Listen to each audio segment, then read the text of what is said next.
What's that? I was talking to Reed about it. Yeah. Yeah.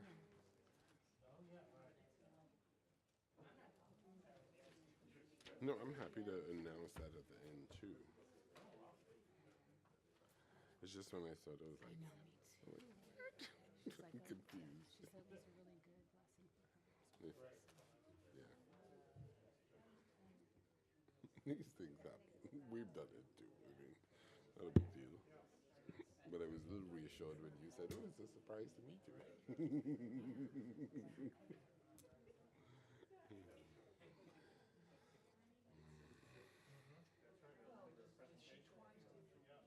I think we probably will wait a few minutes. So, how are you feeling? yeah.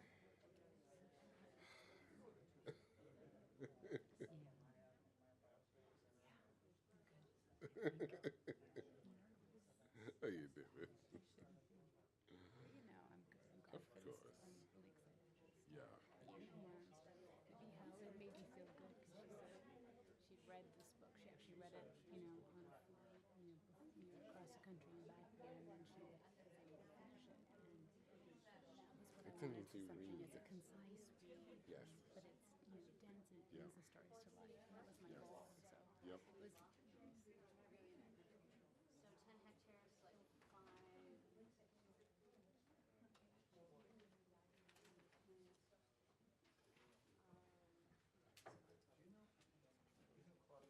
So we're at a table out in the landing area. Take the orders. Depends on your walk, but but I think in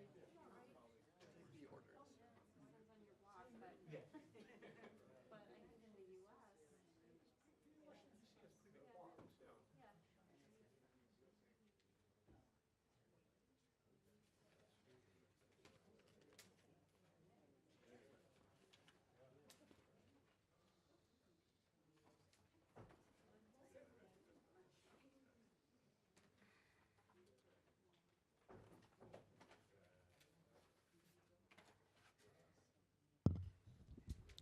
Good afternoon and welcome. I always wait for the door to close. That's sort of my signal to get started.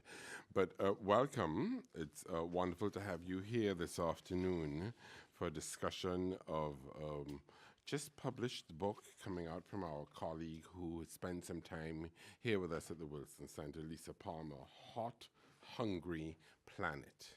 And in thinking about today's discussion, I went back to a statement that was recently shared with me. And this is a statement from someone who is strongly affiliated with the Wilson Center. And it's the following: the man, and I would say the woman, who has the time, the discrimination, the sagacity to collect and comprehend the principal facts, and the man, woman, who must act upon them, must draw near to one another and feel that they are engaged in a common enterprise. And this was said by President Woodrow Wilson in an address to the American Political Science Association in December of 1910. So I welcome you to the common enterprise that we share here at the Wilson Center in his spirit. And it really is thinking about how we tackle global issues through independent research, open dialogue, and actionable ideas. I know many of you attend the public events here.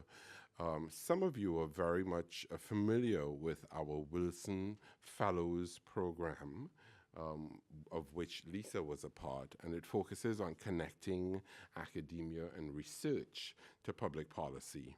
Every year, the Wilson Center fulfills our congressional mandate by welcoming about 120 to 150 fellows to tackle global issues here at the center through research. We think this is a really important dimension of our mission and of our work at the center. Our fellows tend to be academics, journalists, yay, former public officials, and independent experts, with about half of these fellows coming from abroad. They work very closely with our programs. So Lisa was affiliated with our environmental change and security program, which is part of our global sustainability and resilience work. So we're very pleased to have Lisa as an embedded journalist with us in the program. And this is the program that I direct here at the center. And the fellows share the research findings in public events like this through their books, op-eds, policy briefs, blogs, and media appearances. We've had several fellows who have been Pulitzer Prize winners as a result of some of the products that they have produced through their time here. Our fellowships are supported by the Center's federal appropriations and private funding. And today we have an alumni network of fellows that is close to 5,000 fellows who've been with us worldwide. And they include the New York Times columnist Tom Friedman, who was here as a fellow, the Yale historian John Gaddis, and former Secretary of State Madeleine Albright, who was also a fellow with us. So, Lisa, you're in good company. So I'm Roger Mark D'Souza, and I direct our programs here on global sustainability and resilience. And Lisa Palmer was a senior fellow, is a senior fellow at the National Socio-Environmental Synthesis Center, not too far from here. She's a journalist by training and participates actively in the national and international dialogue and research on social and environmental issues. She writes, she publishes, she speaks, she develops and leads seminars. So we're quite thrilled to have Lisa here with us. Her work as a journalist has been published through various outlets. They include The Guardian, The New York Times, Slate, Climate Connections, Yale, Environment 360, Nautilus, and SEER, Scientific American. Wow. And also research journals by Nature. She was a resident public policy scholar here at the center from 2014 to 2015. And it was really interesting. You know, Lisa said to me when she was here, she discovered, and I know she shared this with other fellows, that the key place to be was where the food is at. So Lisa shared with me that if you really wanted to find out what was going on at the Wilson Center, that you needed to spend most of your time in the cafeteria. So it's no accident that her research has focused on food, because that is where the action is at. So I'm going to turn it over to Lisa to talk to us a little bit about the action behind Hot, Hungry Planet, some of the key ideas and themes coming out of the book. So Lisa, welcome. Congratulations. This is wonderful. And I hand it over to you. Thank you. That's really kind. And I got to know the chef quite well, and the colleagues, and which lunch table to sit at and what time. So those are all really good things to know. So thank you for coming today. I really appreciate you taking the time to help me celebrate this launch of Hot Hungry Planet and to discuss some of these important issues.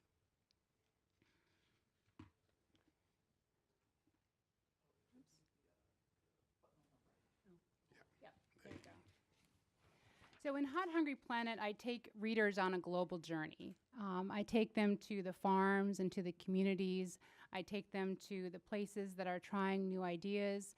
I take them into the minds of researchers and to the people who are thinking quite deeply and working actively on these important subjects around global food security and climate change.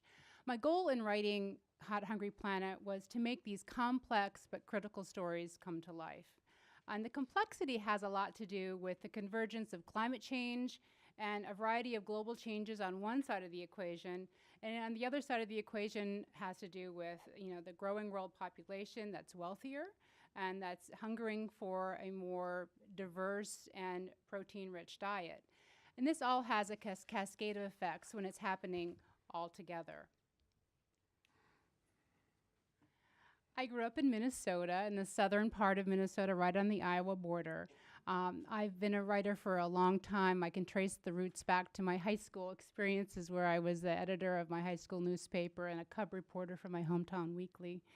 And I've written on environment and sustainability and on science-related issues for the better part of 2 decades. About 5 years ago, I started a deeper focus on agriculture. And then when I was at the Wilson Center, I really looked at almost exclusively at this global environmental change that's happening, including climate change, and then started writing some stories, and then eventually the book that it evolved out of some of this early reporting. As a reporter by training, I hold a mirror to the world, and I report back what I see. And I guess the danger in really caring about all of these stories, that I'm writing, is that you'll end up writing a book. So maybe you'll be like me. Hot Hungry Planet focuses on 3 key concepts around food security and resilience in a changing world. And one is the social, educational, and agricultural advances. Another of the themes is land use and the technical actions by farmers. And the third is policy nudges. What are the policy nudges that have the greatest potential for reducing adverse environmental impacts of agriculture while providing more food? The book is fairly concise. I was talking to somebody ahead here, who was able to write it on a couple of legs of a cross-country flight. And I tried to break down this difficult subject through case studies from all over the world to, not only hold your interest, but also to show how this is playing out in multifaceted ways.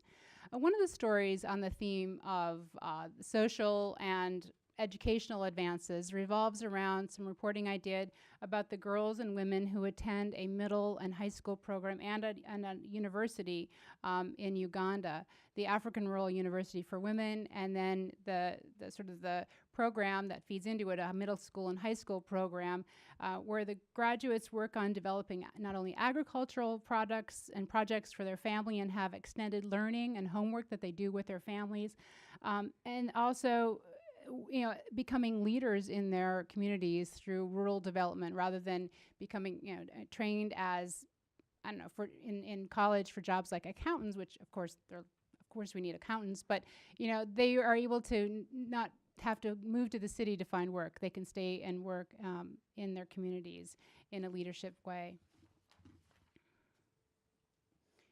I tried to show the areas where that are working towards solution and create some of these hopeful pictures of both the world we want to live in, but also a world where we may need to work a little bit harder to get there than we think we do. The challenges are real. They're real challenges that people are facing, and I talked to many of them. Climate change places a substantial danger to the food system, and for farmers who are used to working on this trying to balance timing and weather extremes, when weather extremes or temperature extremes or increased rainfall is so much higher than they've ever experienced, or so much more than they know what to do with, they need to have more tools in their box. Exploring the theme of land use and technical actions by farmer, I met with one of the people I met with is Fabiola Vega, who is pictured here. We sat on her porch. We were eating some fruit. She took me throughout her fields and told me about, almost the near collapse of her farm. Her oldest son moved to Spain to look for work. Her younger grandson, who had been helping out on the farm, moved to the city for work. She was able to make some changes. She had previously been a coffee producer there, and it's actually in the Kaka region where that's where they have their national coffee monument. But the area is not really, they're not able to grow coffee as well as they used to, and at least not profitably where she is. And so after years and years of losses as a result of these increasing temperatures and more intense and unpredictable rains, she had to do something different. And so she walked me through the different things that she did. She changed the way she farmed. She changed to some different systems with shade-grown coffee, as well as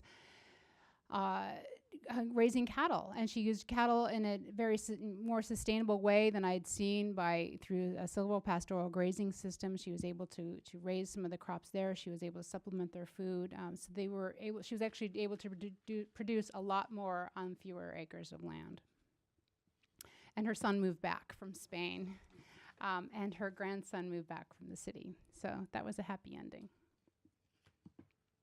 And I met with, when I was in India, I traveled all around meeting with farmers and looking at more closely some of the Climate Smart Villages program that they have going on there. I wanted to sort of truth out some of the things that I'd been hearing about the work that's being done there. That there are teams of people looking at it from a landscape perspective. They're looking at providing more policy nudges and resilience to, figuring out the greatest ways that they can maybe alleviate some of these adverse impacts of agriculture while providing more food. So this is Joginder Singh, who I met in the fields of northern Punjab, and how he had told me about how he had implemented several changes based on this program. One of them had to do with providing, or he was not tilling up or burning some of the crop residue and keeping the wheat, but that required a new way of planting the rice that he had in his field, and he wasn't so sure if it was going to work. And then they had about a third of their season's amount of rainfall all in a couple of days.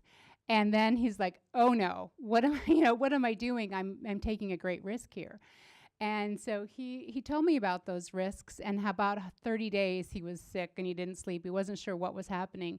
But where the other fields had become waterlogged and the plants weren't able to grow because he had left the stubble in there and there was more residue, the fields drained, his crops grew, and he, realized that he was onto something. And he was okay with taking this risk of trying something new.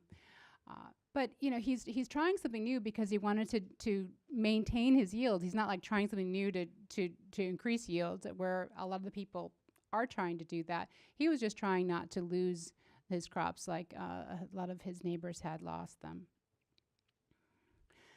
There's strong consensus that climate change, water-driven scarcity, rising global temperatures, and weather extremes will have severe long-term effects on crop yields. Many factors add to this problem of trying to address food production and climate change. That includes urbanization and lack of investment in some of these systems of trying to adapt and become more resilient. And this will also make it challenging to produce enough food in many places. The expected impact in some of the major agricultural regions are significant, between an 8 and 23% reduction in soy and corn and wheat output by 2050, and due to climate change. And the Midwestern U.S. is one of those areas, Eastern Australia, another one of those areas, two globally important regions. And where I was visiting in India, they were predicting around that 20% drop in some of their harvest. So there's a reason to be worried, and there's also a reason to start trying to make some changes. But when I started reporting on this subject, I tried to sort of see how are we going to make these changes and who's doing it? And I kept actually chasing my tail. That's why I have this in a circle. I started reporting and talking to plant breeders and plant physiologists to see maybe we can just breed better crops and deal with this. And they're actually talking to me about their research and telling me in great detail, and it was quite good and promising and hopeful. And they said, but you really need to talk to the people who are working around social systems and women's empowerment in sub-Saharan Africa, where a great majority of the farmers are women. And so I went and talked to those people, and they said, well, actually, you really should speak with the legal scholars who are talking on some of these global land rights and large-scale land acquisitions. And so I talked to them, and they said, well, no, you need to really talk to the sustainable agriculture folks. So the finger kept pointing, and I chased down a lot of these stories that way. But also, it was interesting in my observation, at least, it was that the people maybe were thinking, the problem is going to be easier to address in your field because it's just too hard for me to work on. And so that was an interesting observation that I had, that I took away from, and that I've kept thinking about. And so I think we urgently need to jumpstart this revolution in the way that we can produce and consume food, and so that we can feed the world's population and without leaving people behind, and neglecting nutrition and degrading the planet. I think those are all important things, and I believe it can be done if people start working together. And that's really the hopeful part of the book, is I try to shine a light on some of the people who are working together in new ways, who haven't worked together before, and to see how maybe places can scale up some of these solutions. But I also went to farms across the United States. This is Scott Sybil. I had a great time touring his farm. It's a family farmer. He moved back to his farm when he was 25, actually renting his farm from his grandmother, who had moved away to town or to a more sustainable or a more I don't know, senior living or something. So, but he was telling me about how people were talking him out of it. He is surrounded by factory farms, by these huge confinement operations, these huge production systems, and he wanted to do it sustainably. He grows for Nyman Ranch, and he's doing it against many odds, but he has found his network. And I think that, I just wanted to point this out, that there are people in the U.S. that are making a lot of efforts as well.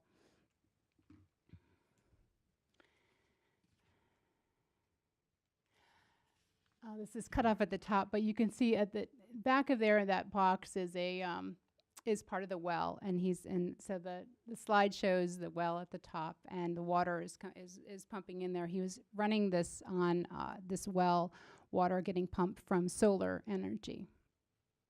And so I ultimately try to tell these stories that are rich with complexity. There is a real need for breakthroughs about how these complex social and environmental problems can be tackled. And I believe they can be tackled together.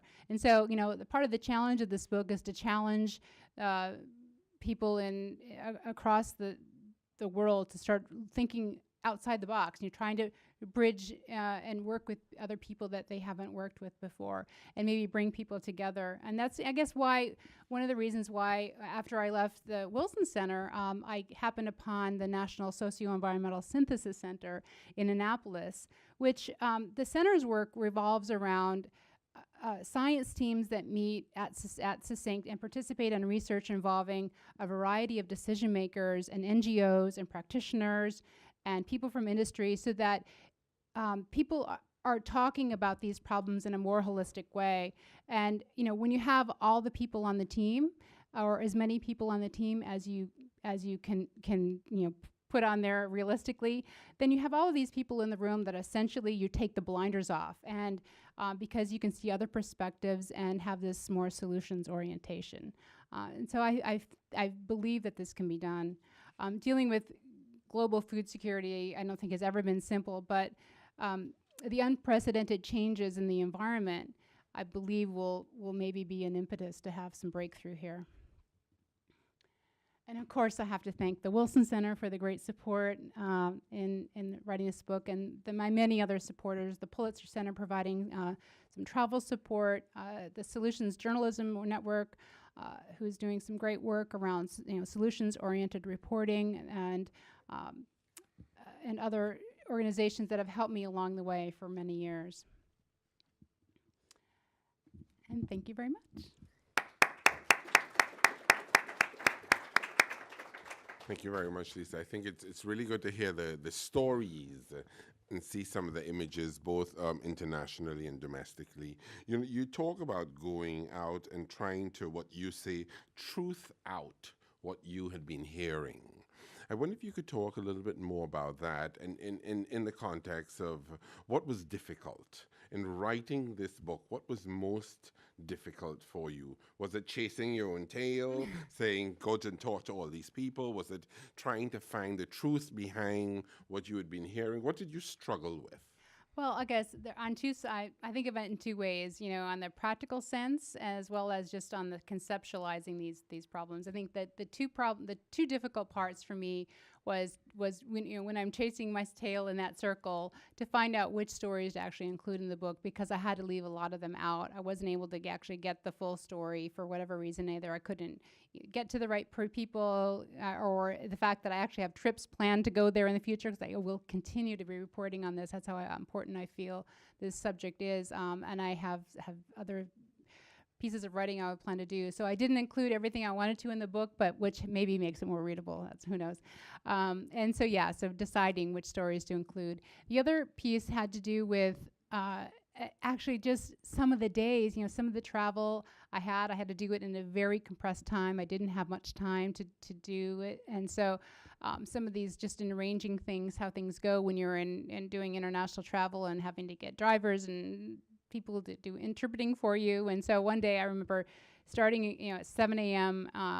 In the northern border town in Punjab, and visiting farmers all day, all morning, and then the Borlaug Institute of South Asia all afternoon, and then getting in a car, driving 5 miles on that road down to Delhi, or 5 hours on that road down to Delhi, and finally arriving at my hotel at 10 o'clock at night, and then getting up at 3 a.m. to start the day all over again, and taking a flight to Gujarat, again meeting farmers and driving, and and then paying attention and being coherent all day.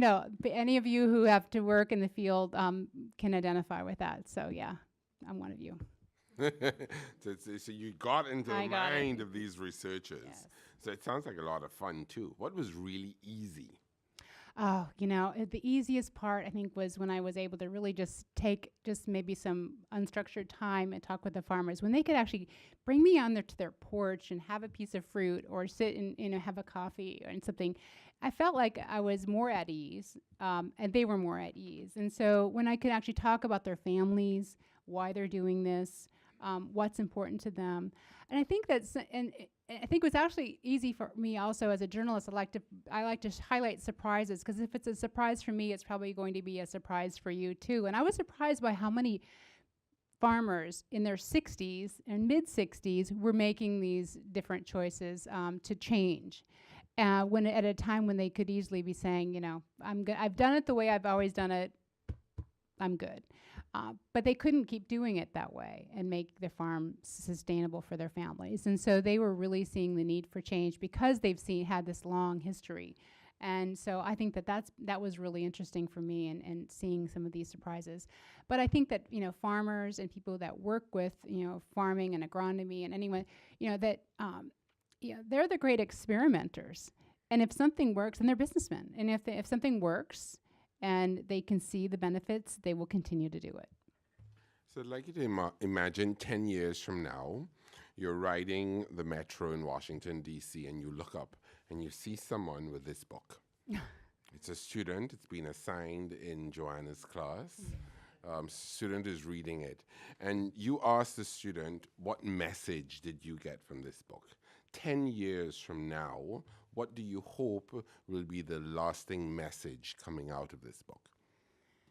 I think that the message would be that people need to think more in a more integrated fashion, and make it work for everyone. Make it work for the youth in parts of the world that don't have jobs, and maybe involving technology. Making to see this, and to see how working together in new ways is an important thing and a lifelong skill.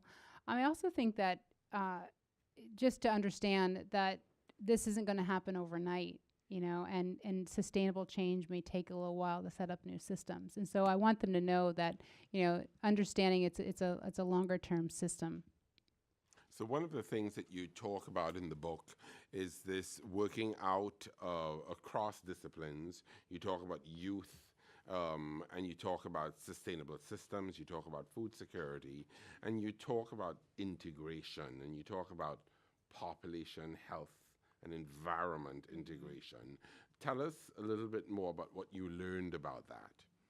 I guess it was one of those elements of surprise that I didn't, set out to be writing a book that dealt so much with women's empowerment, for instance. And that was one of the pieces of the integration that, people are changing, they're moving, and it speaks to how people in those regions, when they have, better access to healthcare, and when they have better access to, sustainable, whether it's water, access to land that's not degraded, those kinds of things will help them in the future. So I think so the sections that you have in your book are hot, hungry, and planet. Which relate to the title. And you talk about this integrated approach, population, health, and environment, in chapter 5 under hungry. So if that's okay, there's a particular film that you refer to in the book quite a bit. So we wanted to just share that film with you and give you a sense of how these issues come together. So perhaps we can have a quick look at that. It's very short, and then ask you to provide some comments and reflections.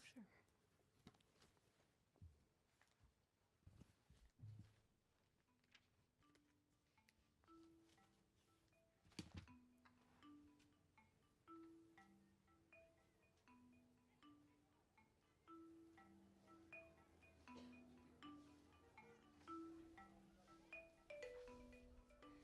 ያየነው ስቃይ በእግር በበቅሎ ጉዞ ነበረ። እንግዲህ 4 ሰዓት ሰው ተሸክሞ 4 ሰዓት የነበረ ወደ 8 ሰዓትም ሊሄድ ይችላል በሽተኛው ስላይደርስ።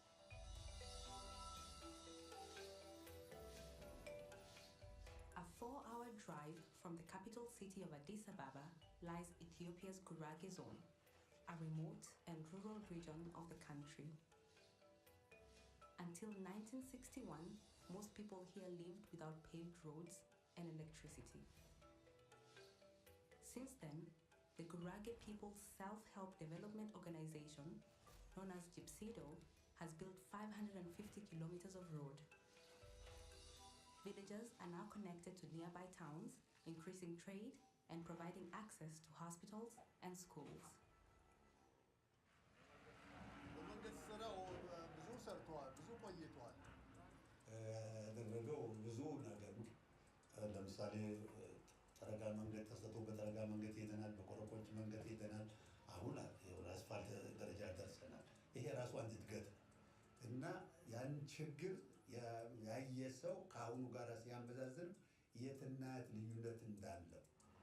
Building the road also built trust with the people in the Gurage, but as the community grew, they faced plenty of challenges that the road alone couldn't resolve.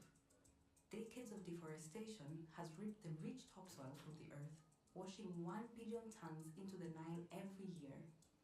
The country's rural population has more than tripled, growing to 76 million, and poverty remains staggeringly high. And despite shorter trips to the hospital, the people of the Gurage, especially women, still lack basic health services. The Gurage community faces various problems, so one intervention, like road construction, cannot give a sustained solution for the community's problem. For community elders, one thing was clear: the solutions must be as interconnected as the problems. 6 years ago, an integrated approach to solving these problems gave the Gurage people a new road forward. This holistic way to create a more sustainable future is known as PHE, or Population, Health and Environment. The community has a big ownership on the Gypsido, and it's so simple to introduce PHE because it has been in Development Act interventions for more than 50 years. If this new approach was going to work, everyone would need to take part. Pioneering elders like Tesema were key to building community support for PHE. እና ወጣቱ አቀነባብሮ በልማቱ እንዲሳተፍ ቢደረግ ለሀገሪቷ እጅግ ከፍተኛ ጥቅም ሰጪ አካል ነው ብዬ ነው የምለው። PHE is integrated. P means population, H means health, and E means environment. Those are not separate.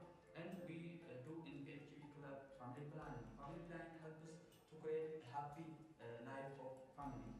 Students at Harvard School actively support all kinds of PHE projects, from from planting grasses to stabilize soil and prevent erosion to frank discussions around adolescent health, the Gurage youth are passionate leaders. And as students become passionate about the PHE approach, they begin to speak with another generation, their parents. መጀመሪያ ላይ አይቀበሉም። መጀመሪያ ላይ ያው ባህሉን ተጽዕኖ ስላለው እኔም ለመናገር እቸገራለሁ። እነሱም እንድናገር ራሱ አይፈቅዱም። ስለዚህ ያ ተማሪ ደግሞ ወደ ወላጁ በመሄድ እነዚህ ነገሮች አባዬ ይሄ ትክክል አይደለም፣ መውለድ ያለብን እንደዚህ ነው፣ ልጅ ካልተወልድ ብዙ ልጅ ብትወልድ ከሆነ ለማስተማሪያ ለእንደዚህ ታጣለህ። ቤተሰብ ከበዛ ወይ ህዝቡ እድገቱ ከበዛ ማለት ነው ግዴታ ደንም ይጨፈጨፋል። ቤተሰብ ከተመጣጠነ ማለት ነው ደኖችን አይቆረጥም፣ አይጨፈጨፉም። ከብዙ ቆይታ ጊዜ በኋላ ነው እነሱ የተቀበሉ። ምክንያቱም ያው ግንዛቤ የተፈጠረላቸው ሲሄዱ ከእናቴ ጋር እንግዲህ ግልጽ የሆነ ውይይት አድርጌ ጊዜ PHP ምን እንደሆነ ትምህርት ቤት ውስጥ ምን እንዳደረጉ እንደተደረገ የቤተሰብ ምጣኔ ደግሞ ምን ያህል ጥቅም እንዳለው መጥቼ ለማዘርም ሆነ ለፋዘር አስረዳለሁ። እዚህ ከትምህርት ቤት መልስ በኋላ ለኛም ደግፎናል። በሰው ታስተምረን እኛም ቁጠባ አድርገናል። ባለሙያ ማድረግ እኛም ሞዴል አቁመናል። ሁለተኛ ደግሞ አካባቢውን እንደሚጠቅም እኛም ነግራለን።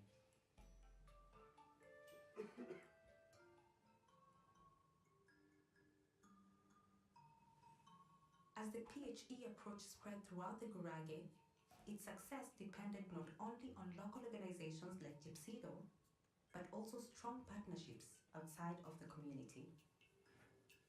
With the support from a nationwide network of PHE experts, government agencies, and international donors, the community was able to share these lessons across generational and gender gaps. This new approach gave people tools to address the daily challenges in their life. For young parents like Migistu and Elfanesh, that meant talking about family planning first and foremost.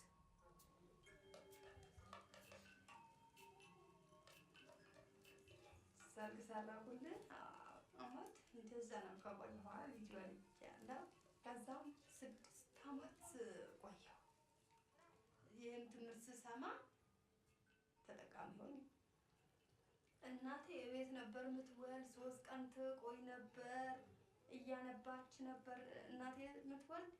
አሁን እኔማ ጊዜ ሰጠኛ፣ ሰዓቱ ሰጠኝ። ያኔ የእናቴማ ትዝ ይለኛል። ስቃይ ነበር። ብዙ እናቶቻችን ሞቱ።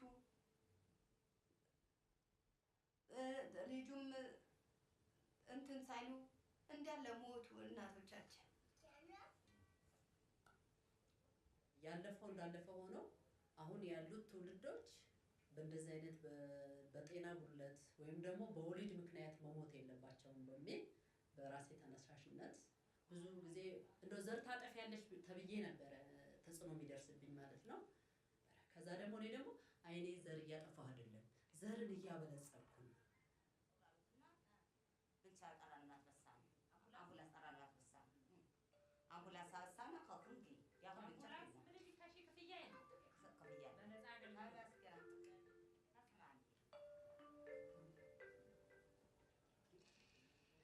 ሶም ያው እንደዚሁ ልክ ዛሬ እንዳያችሁት እየሰሩ ሌላውም ይመክራሉ። እነሱም ብቻ አንድ ለአምስት ብቻ ሳይሆን ሌላውም ጨምረው እንዲህ በሚገናኙ ሰዓት ለቅሶ ስንቀመጥ ቡና ስንቀመጥ እና በተለያየ ስብሰባ ስንወጣ እንደዚህ አይነት እንመክራለን። እኛ ብቻ እኮ ምንም ለውጥ እናመጣ አንችልም። እዛ ያው አብረን ተያይዘን ለማደግ በጣም የቻልነው ጥረን በደንብ እንመክራለን።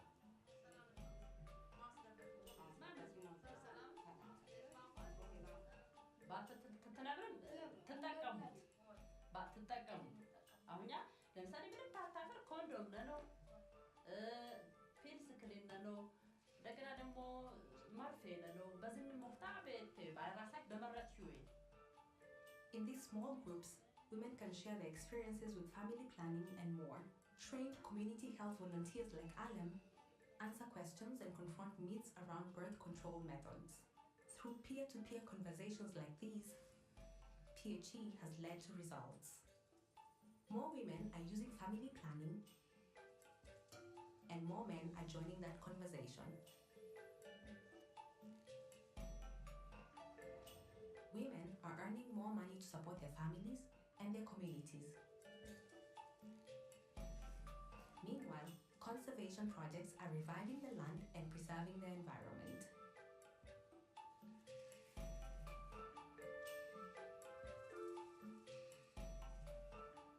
በፊት እኮ ስብሰባ ወጥተን ትምህርት ሰምተን መግባት እድል አልነበረንም። አንቺ ሂጂ ስራሽ ጓዳ ነው።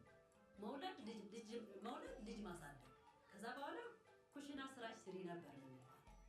አሁን እንደዚህ አይነት ነገሮች እየተቀረፉ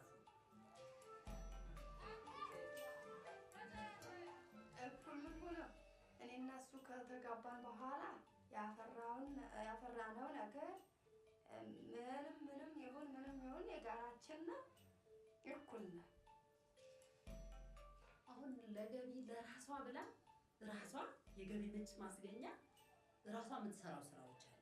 ለራሷ ማለት ነው። አሁን በደቦ ጂበት ስንሰራ አይተሃል። ቃንጃ የምትፈትልናለች፣ ምሰራለች። ይህን ሁሉ ሰርተን ለማንም አንድ ለአምስት አደረዳለች በደቦ አድርገን ያ ነገር ወዴት ነው የምናደርገው? ወደ ራሳችን የገቢ ምንጭ ነው የምናደርገው ማለት ነው።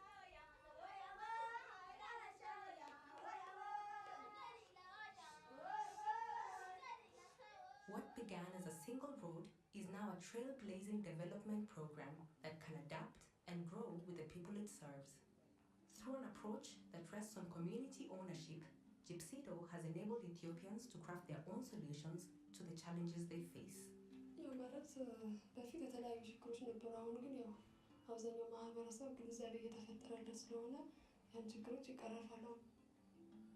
ያ ሀገር ተረካቢ የሆነ ከመጀመሪያው ደረጃ በጥሩ መንገድ ታንጾ ካደገ ጥሩ አገር ገንቢ በልማትም በኩል ጥሩ አይነት መንስኤ ይዞ ይሄዳል። ነገ በዚህ አካባቢ እና በዚህ ማህበረሰብ ላይ የሚኖረው ነገ የኛ የአብራካችን ክፋይ ሊሆን ይችላል።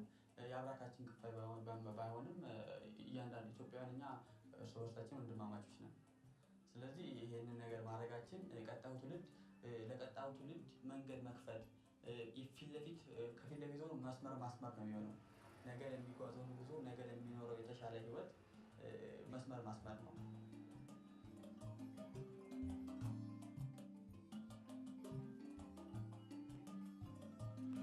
So Lisa, as I see this film again, I remember when I visited these projects.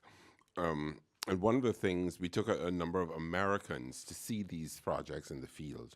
And they were quite intrigued because many of these projects started from an agriculture food security basis. They were agricultural extension workers who were paired with health extension workers and were going out and developing integrated services. And the Americans, some of them who had never left the United States, this was their first trip overseas, were seeing this for the first time. And their eyes were just open. They were amazed. So with that context, I wonder whether you could talk about why you think this story and the stories in your book are important for an American public at this moment in time. Why is it important for us as Americans to read your book? Well, Small question, yes. Well, I think it's always good to get our minds, to open our minds, and for us to see the rest of the world, and then also to look around us, because there are many places that, even though they might not have that specific challenge, this lesson of working with unlikely people is always important. I think that because global policymakers and corporations and consumers and researchers, really should be putting this global food balance and sustainably higher up into their agenda, and people need to know what's happening around the world as well as what's happening here.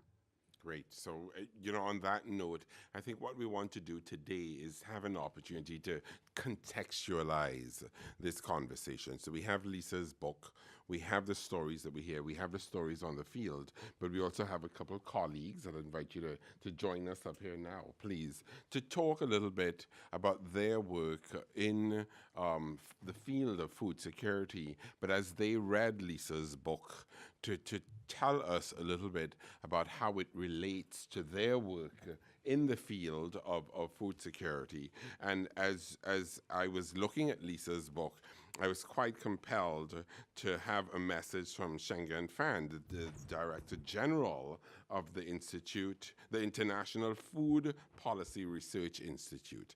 And I like the alliteration here, but he says, Palmer pens a passionate plea. I had to practice that one. Palmer pens a passionate plea for the inclusion of women in all levels of food production through education and smart investments that forge a path toward a planet that can feed itself in a hotter, more crowded future. So very compelling endorsement from the head of IFPRI. So we have two colleagues to give us some of their perspectives.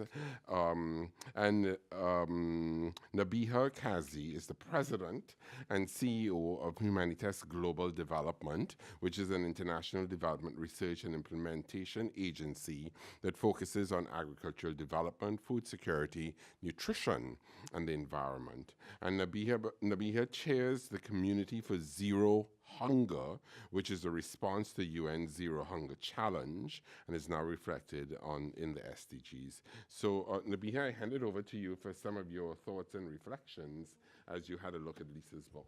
Great, thank you, Sasan. Thank you so much for having me, and thank you for attending, and thank you, Lisa, for this wonderful book and bringing attention to this topic of climate change and the impact, along with considerations as we try and sustainably feed our growing world. I think it's so important that we balance issues with concrete, real-life examples, the human dimensions, if you will, and really hit home what we're facing, what we can do. And that piece is absolutely critical. I'm a policy advisor, practitioner. Our work at Humanitas Global is very much about taking the data, taking the research, taking the results of pilot programs, and supporting the development of an enabling policy and implementation environment so we can escalate, so we can replicate, so we can expand the impact of this tremendous knowledge of what's working. And as much as we do need this data and this research to guide that work, to inform a path forward, and even to raise red flags, if we don't get the right narrative out there to inspire, engage, and perhaps even create outrage among communities and those who work with them, we are not going to get the traction that we need. And I think, Lisa, your book really does this in an incredibly compassionate and very real way. So thank you for that. So what stood out? A couple of themes really stood out. Is now the time to talk about that? Okay, all right, great. So as I was reading this book, one of the things that really stood out was looking at the developing country, emerging market, some of these innovative efforts that are underway, such as those that were highlighted in Colombia, those that were highlighted in India with the community-based approach to the installation of solar panels, for example, and some of the adaptive measures that farmers are implementing to really promote uptake of some of these technologies and these approaches, and being very creative in terms of adapting and adopting what's out there in a way that is accessible. So maybe something is too expensive for an individual to take on, but looking at it from a community lens, it might be more practical. And to your point earlier, Lisa, when you were speaking about the book and the examples, it's about trying something new. I mean, our wonderful colleagues at IFPRI and FAO and Humanitas and the Wilson Center and others can talk about data and can talk about the research results and the implications. But at the end of the day, it's the peers, it's the fellow farmer, it's the fellow mother that has the most credibility. And that's what we're seeing in the field. So that was something new, and it's always great to have those real stories of what's actually happening out there. The second piece that really stood out was this reminder of this really has to be an integrated approach to mitigate climate change, to look at resilience efforts and really the impact on communities. So that holistic approach, looking at the gender dimensions, the policy dimensions, so important, the population growth component of this. which I'm sure we'll get to talk about a little later, the public health realities, and balancing that with the needs of farmers and their communities. What do they need to make a living and feed their families and feed their children? I'd love to be able to illustrate a point here, and if we can pop up a slide, that would be great. My team at Humanitas recently completed an evaluation for UNICEF, looking at the impact of Central America's longstanding drought in the dry corridor in the Corredor Seco, specifically looking at the impact of nutrition, wash, and health. And we did this in Guatemala, El Salvador, and Honduras. And this is a picture of one of the communities affected by the drought in Guatemala. This used to be a very rich agricultural space. And you can see you can't grow anything on this land. It's completely devastated, dry. There's no access to water. They are now clearing trees to use that land for crops and also firewood for food. If we could click to the next slide. And this little girl, Marisol, she lives in this concrete floor room with 8 other family members in Chiquimula, so in the community that we just showed the previous picture of. And after we arrived and talked to other members, I always talk to the children, find out what they like to play, what's their favorite toy. She has a clown, by the way. It's her one toy, and she loves it. And I said, did you eat something today? And she said, yes, I had lunch. And I said, what was your lunch? And she said, I had half a tortilla. Half a tortilla. And that was really difficult to hear. And yet she's smiling and she's happy. And it was just really sobering. So being out in the field really reminds you of those things. And if we go to the next slide, the last one.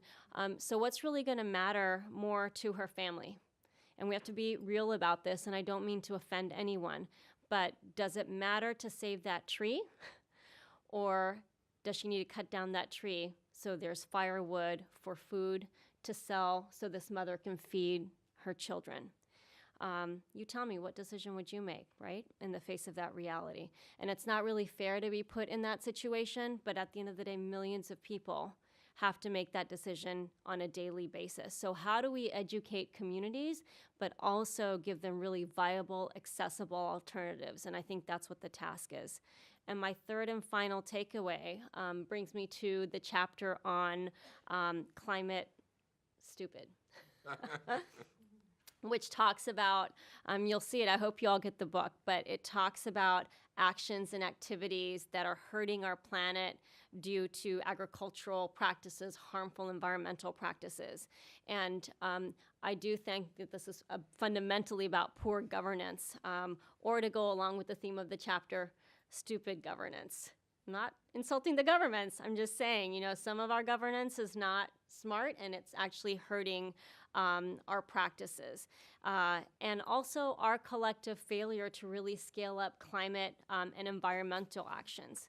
And you could say that the Paris Climate Agreement is really meant to do this, but we also know that the agreement is not necessarily binding. Essentially, it's up to countries to follow through on their commitments. So we really have to look at accountability measures and who's going to make sure that governments stick to what they promised, and that is a critical role for civil society and for the private sector.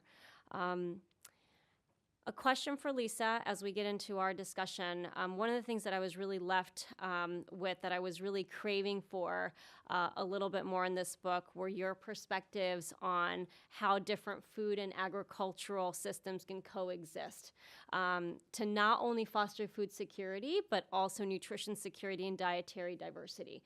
So if I may, I'd like to provide a little bit of context for our audience.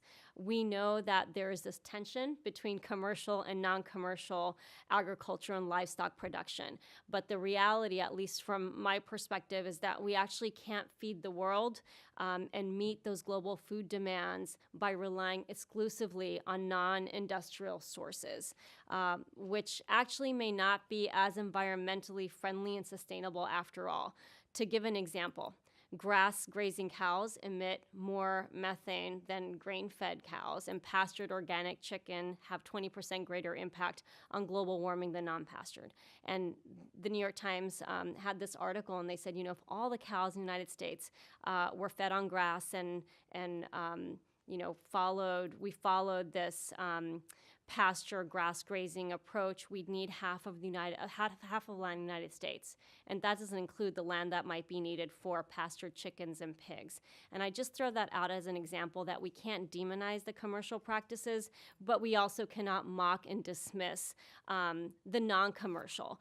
And it's a really important question, I think, for us to address and tackle, is that big ag cannot continue with its practices, and many are making those changes, perhaps not as swiftly as we would like them, but what is that viable model?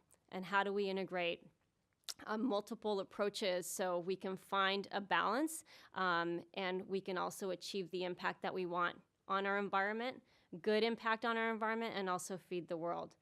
So really, just to wrap up, I think we have to remember that we are in an unprecedented time, and I mean that in a very positive way. So we have knowledge, we have experiences, we have commitments at all levels. We have tremendous knowledge that we need to reconstruct our food system, that it needs to adapt to climate change, and it also needs to reduce the harm that it's already caused through our existing practices. And this is the role of all. It's the role of governments, the role of companies, the role of farmers, the role of consumers. And we've gone alone for far too long. When you showed that graph of the arrows, it just shows that no one wants to own it. It's passing the buck. And when you keep passing the buck, there's no accountability. So you experience it in real life, and it's the reality, and we have to change that. I want to end with the Sustainable Development Goals, which are the 17 global goals that carry us to 2030. Really, this vision and this commitment to ensure prosperity and health and safety for all people all around the world. And in reference, and that is effectively our global call to action. In reference to the SDGs, this global marching order that we have, the former United Nations Secretary General Ban Ki-moon said it, I think, perfectly, and I'll read it here. The SDGs are people-centered, planet-sensitive, and climate-friendly, and people should be at the center of our vision. And that came through here, so thank you. Thank you very much, Nabiha. So, Lisa, what do you think? How can we all get along? It's all about how do we getting all balance those. the commercial and the non-commercial? How? Do you remember when I said we need to get all the people in the room? We need to get all the people in the room. And who how do we do that as consumers? We can demand that. And one of the themes in the book, and I kind of end with this point, is that we do need to we think that our food is safe. We just expect it to be, it's not going to cause us major harm and get sick, and believe as consumers, what can we do as Americans? We can make sure that what comes to us is sustainable. And yes, I'm from Minnesota, major soybean and corn growing area, and there is a number of things that they're doing to improve the way that the crops are fertilized and increase the number of buffers. I mean, there are many ways that they can do that to improve, but it's having everybody in the room, and who's going to make them accountable? I don't know. It's really, I think, up to you. Well, we have some good people in this room. So Channing Arndt is a senior research fellow in the Development Strategy and Governance Division of the International Food Policy Research Institute, IFPRI. He's more than 25 years of experience in development economics, 7 years combined resident experience in Morocco and Mozambique. His recent books include Growth and Poverty in Sub-Saharan Africa, Measuring Poverty and Well-Being in Developing Countries, and The Political Economy of Clean Energy Transitions, all published by Oxford University Press. So you know what it's like to write a book. So let's hear some of your thoughts and appreciation for Lisa's work in this book. Okay, thank you very much, and thank you for having me today. So I'm with IFPRI, and IFPRI is part of the CGIAR. It's the used to be called the Consultative Group for International Agricultural Research, and it's a sort of a group of 15 centers which appear all the time in Lisa's book. And the topic is really all about what the CGIAR is grappling with, and it's the reason I'm here, and it's the reason I'm with IFPRI, and I'm really happy to read the book and to be able to share some thoughts with you today. So I'm going to tell you kind of where I come from, and I only started at IFPRI 4 months ago, and most of my experience has been working inside developing countries, or a lot of it. And typically I've worked in kind of the Ministry of Plan and Finance, and where we're dealing with a whole series of issues. And I tend to get dragged into all sorts of issues. And you know, starting about 8 years ago, there's a lot of interest in ministries of planning and finance in developing countries about climate change, about energy transitions. And so this is one of the reasons that I've become involved, and I've really stayed in it for quite some time. So I just want to make 4 observations on the book. And one is where I think, you know, Lisa did a really great job. You know, we have these really large challenges, and you know, Lisa talks about, you know, so sometimes this sense of dread amongst researchers, you know, enormous interlinked challenges, you know, and at the same time there are the capabilities to meet these challenges. So I call this kind of the communication tightrope, right? You know, on the one hand, you don't want to be a merchant of doom, you know, and you don't want to, but you don't want to minimize the problem. So you don't want to come across as a Pollyanna, indifferent to the issues and indifferent to the kinds of real damages that are happening. And on the other hand, you want to, you know, make the point that this stuff is really serious. And I think this book does a good job, and it's a hard thing to do, and something I struggle with sort of all the time. And I thought that was nicely done. A couple points where I wanted to make a couple more, just a little more emphasis, and it's put in the book, and the issue of, you know, how much progress we've made. You know, I grew up in Sri Lanka, so you grew up in Mexico, but I grew up partly in Sri Lanka. And Sri Lanka, you know, my goodness, it was poor in 1976, and with high infant mortality and so forth.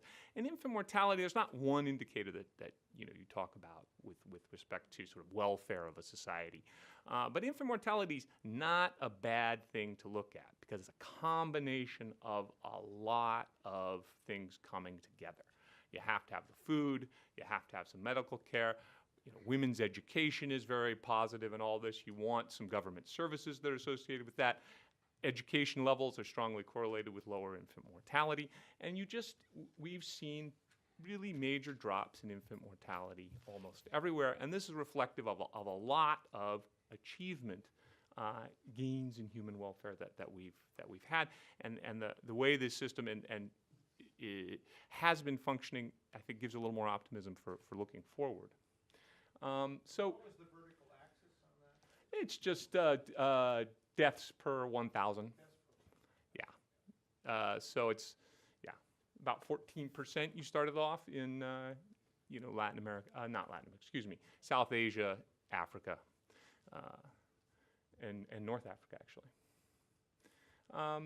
So we have these very large gains in human welfare, and a great book on this is Angus Deaton's Great Escape, but it's come at the cost of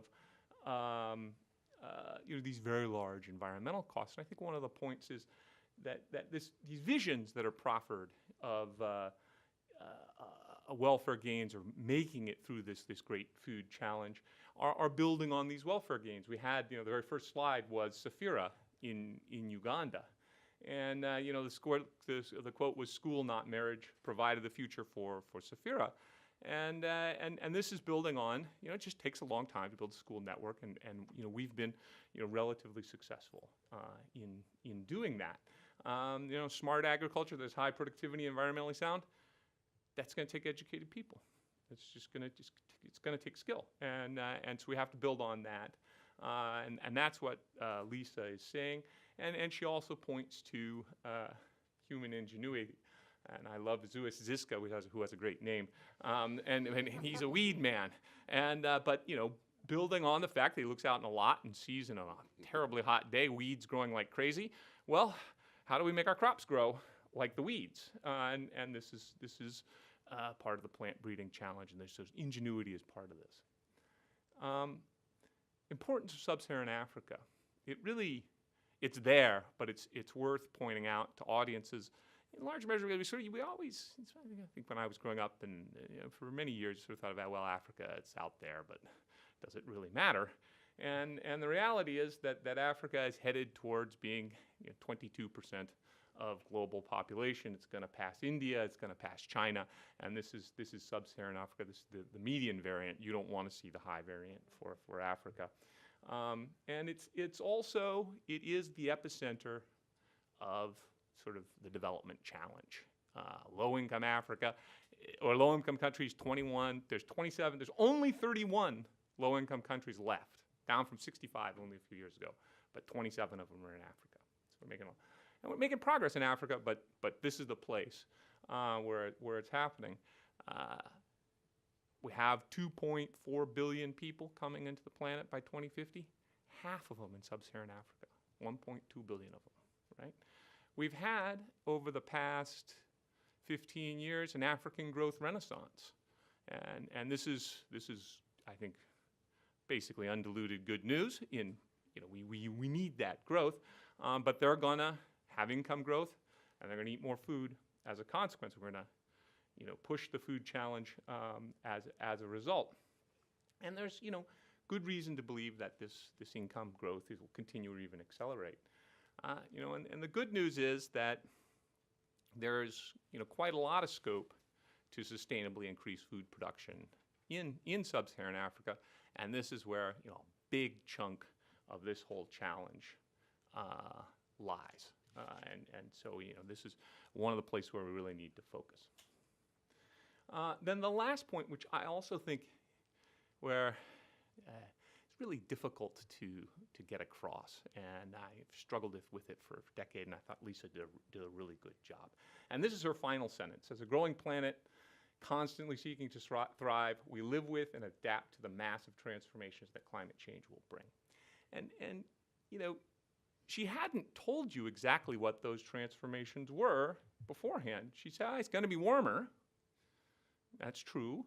And boy, these temperature changes are really likely to drive a lot of change, to drive real issues, cause crises, cause stress. But there's a great deal that remains uncertain. And so, we know some things, and we don't know others. And this hot, hungry planet does a really good job of defining what we know, being clear also there's a lot that we don't know, and what that means. And I think in part it means we need these flexible, resilient systems that are able to deal with what comes. And that's really a part of development. Development is also what we need in this whole mix. So those are the comments that I wanted to make for this. So thank you. Great, thank you very much. So Channing, was there anything that stood out for you in terms of a question that you might have for Lisa? Yeah, I wanted to ask about trade. And what? Trade. And I don't know, there's different views on trade that you have. As the world becomes increasingly dependent on the global food trade, we are losing our ability to cope with shocks and stress. And there's one sense to that, but there's also a sense to, if my livelihood or our region's livelihood or our production systems are more exposed to drought or more exposed to extreme events or, more bouncy, then our lives are going to be a lot better if we can exchange between us. And I wanted you to comment a little bit more on that. Well, I think what I wanted to make sure is the markets do react. Right. And if your income is only, has a very small ability to absorb those shocks and stresses, that will be felt.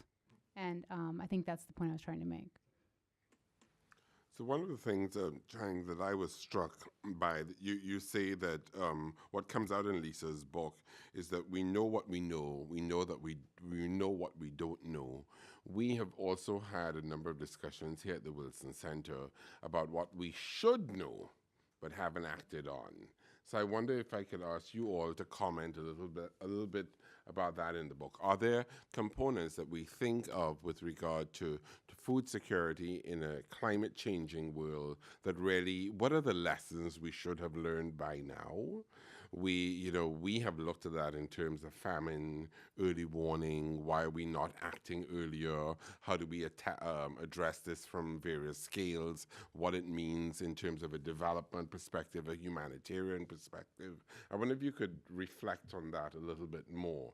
Are there things that you felt that were coming out through your conversations that we should know by now? Come on. And why are we still not getting it? Why are we still not acting on it? I wonder if we could all comment on that a little. A couple of things that come to mind. One has to do with a story that I'm actually in the middle of writing right now. Haven't finished it. I'm having trouble tracking down the data because the person moved institutions. But she was following the women's decision-making skills. We should know sort of what are the value, how people are acting on decisions at the farm level, what decisions that women are making versus men. And this was in India, that they realized that women had a lot more decision-making power on the farm than they thought they had. So that was really interesting. We should know some of these social science things, but maybe it goes to do with funding, or maybe they hadn't been looking at agricultural decision-making at the time because they're looking at all these other decisions, who decides to go to school and so on. So that, I think that needs to be integrated, and that's quite interesting. Also, we have this ability now and moving forward to using mobile phones for a lot more, and the data from mobile phones and accessing that. And that is being used more and more. And I think we're going to be seeing a lot more of an emphasis on that in the future on so many levels and so many novel things. Like I think when I was at an event, and maybe somebody here can clarify, but they were talking about how they were able to actually track these areas that are facing some food security issues. And because they were actually looking not only just at the number of transfers, but telling whether or not cell phones were being recharged with their minutes. Because if they didn't have enough money to recharge their phone with minutes, they're not going to have enough money to buy food. So that's actually one of the early warning signs.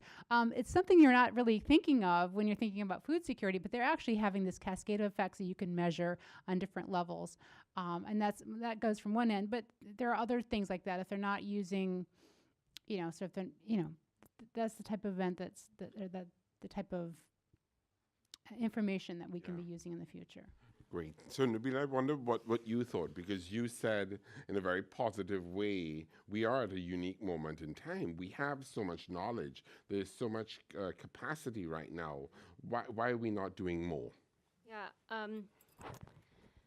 I think part of it is that we have to reframe how we think about the impact and the events that are related to climate change. So, for example, climate events are not a once-in-a-while phenomenon anymore. These are reoccurring. I was born in Pakistan. There are now floods every year that devastate the poorest of the poor. And when you look at, and UN agencies are trying to reconfigure this strategy as well, but when you look at the response to issues of floods or droughts, it's always within the context of emergency, humanitarian assistance. And these are not humanitarian crises that are short-lived. These are constant, long-term, ongoing, recurring development challenges. So it really requires us to think how we fund and provide financial support, but more importantly, how do we respond and build resilience in communities?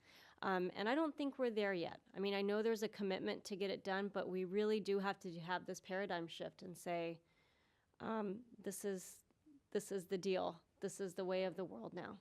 So talking about this sense of a paradigm shift, if we look at this from a food security lens, if we seek to engage those who may disagree with us, those who question whether climate change is real, however you see that, and I don't mean to get into a political debate, but if we address these issues from the lens of food security, does that enable us to have more traction, to get more space where we can meaningfully engage and find those areas of common interest? What do you think? Yeah, I think that's certainly part of it. I'm a big believer and advocate that we have to create a narrative in such a way that's going to resonate with the individual, the policymaker, the constituent who we want to participate in this. So it's not the same message, it's not the same storyline,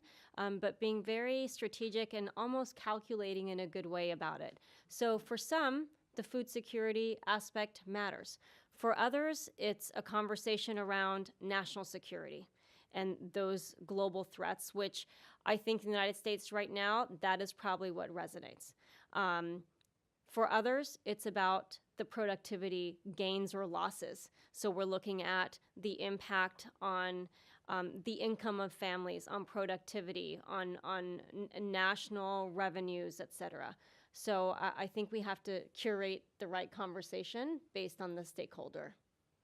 So Channing, I wanted to ask you, I'm looking at your titles of your books, Growth and Poverty, Measuring Poverty and Well-Being, Political Economy of Clean Energy Transitions. How does food security, as highlighted in Lisa in the book, relates to some of those broader themes?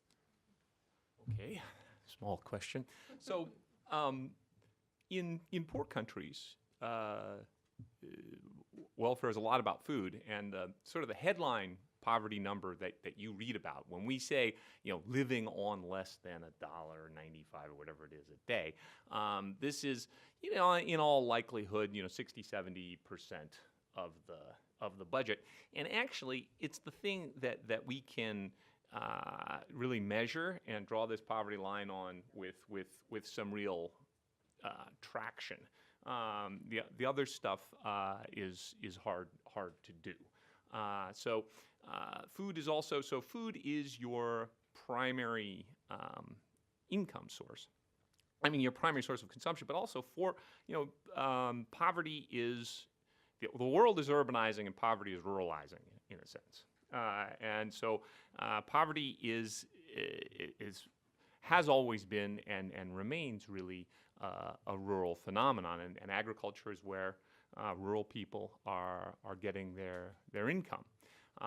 It's quite clear, and we've done research on this, that a price spike, a food price spike that just sort of occurs all of a sudden, might not be that good for a lot of rural people.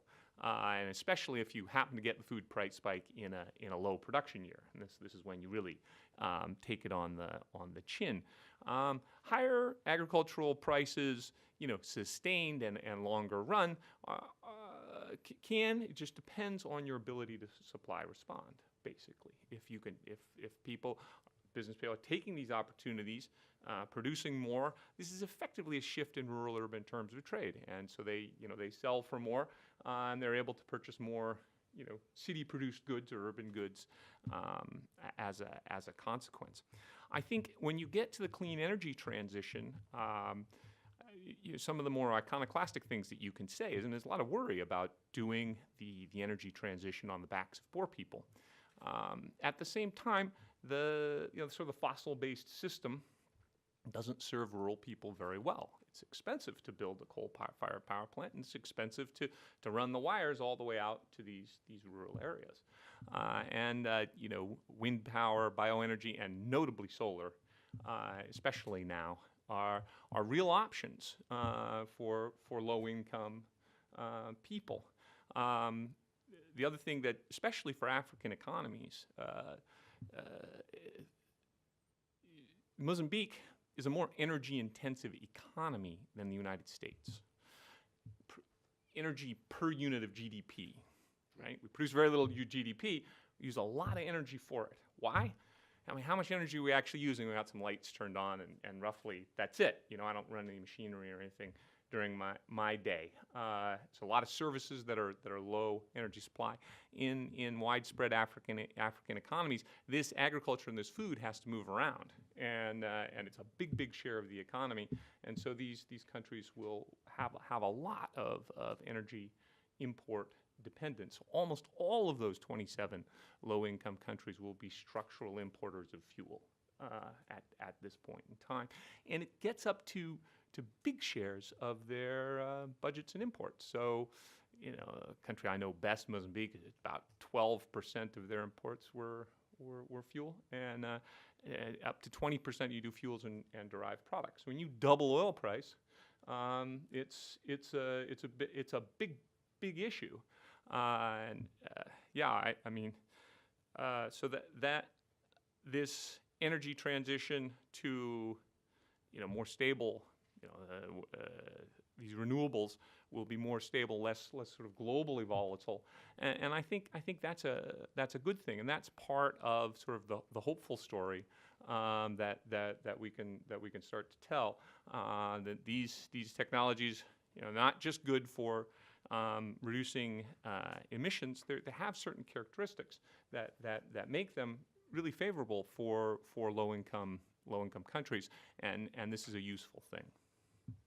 Thank you. So, Lisa, I have one question for you, and then we'll come to you for your questions, please. So, Lisa, you know, I was quite struck in looking at the book and in your presentation that you gave the example of this young man, 25 years old, who's gone back to the farm and was being discouraged.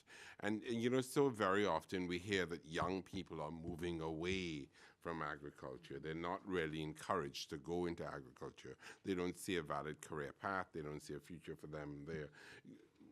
What were you hearing from the young people that you met and engaged with and talked about, and young, you know, 20s, that age? Well, you know, I don't think that they see themselves as having the opportunities to be working there. They don't see themselves, you know, as, maybe they want to see themselves as leaders, or maybe they don't want to be dirty, hot, bat-breaking. You know, they want to have a better life than they think that they can have in a desk job or in a city somehow, being a day laborer. So, you know, it's really, you know, finding that bridge and getting the technologies out there. I was just last week at an innovation day at the World Bank, and they had some great speakers there talking about these challenges of attracting some of the younger people, you know, using innovations. They talk about ingenuity. You know, maybe they'll go back, but they're using, you know, better machinery. They have, you know, once they can maybe get more access to some of this, some of these technologies, I think that they will find that as a potential source to return to the farm, because at the root, I mean, they want to stay with their families and in a familiar place and to grow from there. And I think, especially for women, you know, it's getting them to stay in school long enough so that they can get a college or a high school education, and then have access to some of these either financial instruments or access to land rights. You know, actually tracking that down. Thank you. So let's open it up. We'd like to have your thoughts, comments, questions. Please give your name and affiliation and get quickly to your question or comment. And we have our colleagues who will come to you with the microphone. So we'll start here, and then we'll work our way across there. Yes, please. Johanna Mendelson-Foreman with the Stimson Center and American U. Thank you, Lisa, for writing this book. It sounds like not many people are willing to break down the silos and talk about how you need an integrated approach. But I had a question actually for Nabisi about your dialogue around these issues and how you get people to think about climate change as a driver of all these other problems. And to me, one of the most surprising phenomena is that when the Global Food Security Act was passed in 2016, in the interagency list, the Department of Defense, which has the lion's share of the appropriated budget, was not a partner in this. It is a partner in humanitarian aid, but not a partner in all the other things that it does, from DARPA that does innovation. And I wondered whether in your going forward in advocacy, you saw a way to use this as a wedge to get people more involved in obviously a critical issue for global survival. So I have many other questions, but I'd like to leave it at that. Great. So just sort of a general question, what's the role of DoD in looking at these connections? Is there a security dimension to this? I think, you specifically said what would resonate with the U.S. audience are questions around national security. Did you see this bubbling up in your conversations? How does security fit into this? Any thoughts? Well, I don't know if you all have maybe more practical comments. I just have a couple of my observations. One is that I had some people contacting me from the Pentagon to actually talk more about this. It is on their radar. They're specifically interested in knowing what China is doing. And, they don't really care what China is doing, and they want to know just so they are not surprised. So just sort of what to expect. And, I think, but they also have their eyes wide open at what's to expect around the world. I was also aware of a global food security type of game that they had played. Molly John was the coordinator of that. She's an academic with the University of Wisconsin. And, so she's somebody you could potentially follow up with on that, because she's been doing some really interesting work on that, so that So do you have any more to add? No, I mean, I was going to say that there are plenty of examples, very recent examples, Arab Spring, what happened in Kenya, many African countries where the price of onions go up and people take to the streets. And I'm just using onions as an example of other things that have occurred. But so I think they're already tangible examples. We haven't necessarily had to leverage them, I think, as vocally as we should be doing now. And we're also seeing national governments outside of the U.S. looking at this very seriously to ensure that their own governments are stable, recognizing that, this is a hot spot for our communities, and to remain in their good graces and not be kicked out or not see what happened in the Middle East occur on our turf. We have to be sensitive and watch it. And, we also know that the U.S. government is doing a lot of simulations, scenario planning, saying, what if this happens, then what? So it's certainly on the agenda, but, we need to, I think, be very vocal and talk about the consequences and what could possibly emerge, which is why this needs to be a priority. Wait for the mic. Could I just add a follow-on, because it's something that's always irked me? Don't you think it's because the development community hates the military community that this dialogue doesn't take place and that there's resistance? I mean, and I really mean that as development money reduces, and it's going to reduce to some extent, there's going to have to be this dialogue. So I'm interested, because you are supported more by the development community than the security community, but the reality is not going forward in that space. Well, yeah, I don't know. I can't speak for the hate piece of this, but I will tell you what you've raised is, where has the job traditionally landed? And that was my point earlier, is that the job does not land exclusively with the development community.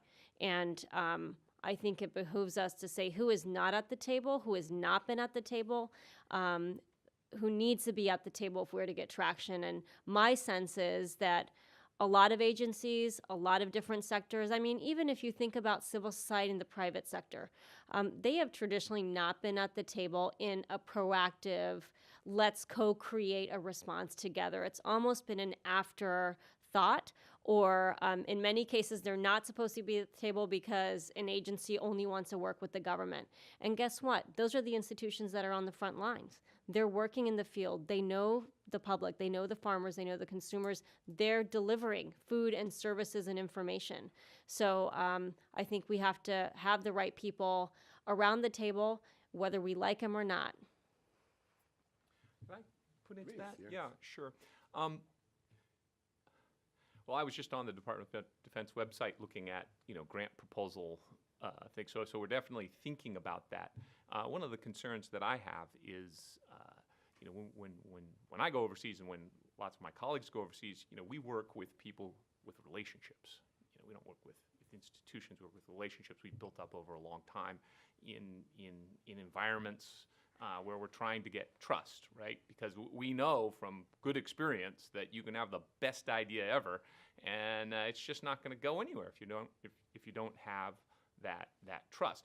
And what does a DoD grant do to that trust? I don't know, and I would rather actually not find out exactly. So I will,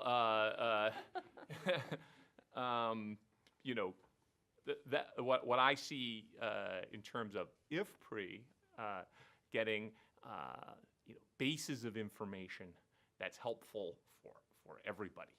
And if DoD is funding public good type information that we're putting up everywhere and using that in all places, then that's fine.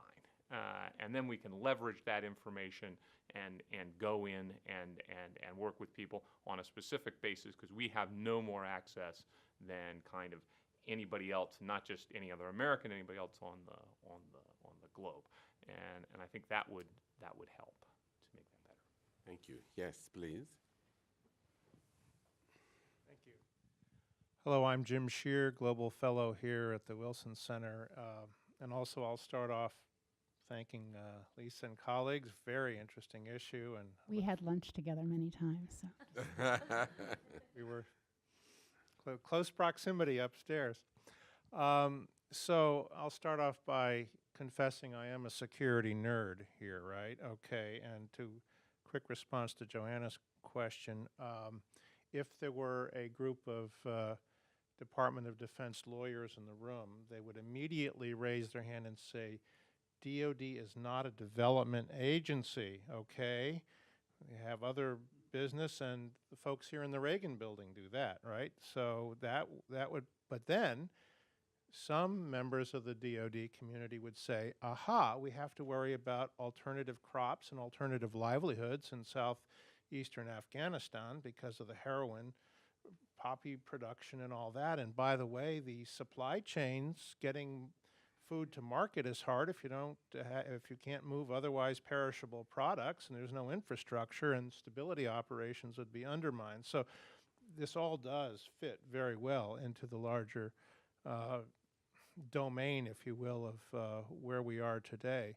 And I do acknowledge Channing's point about the guilt by association problem in a world where the U.S. more broadly, but as well as the Department of Defense, stands out as in partisan terms, and that's just a reality.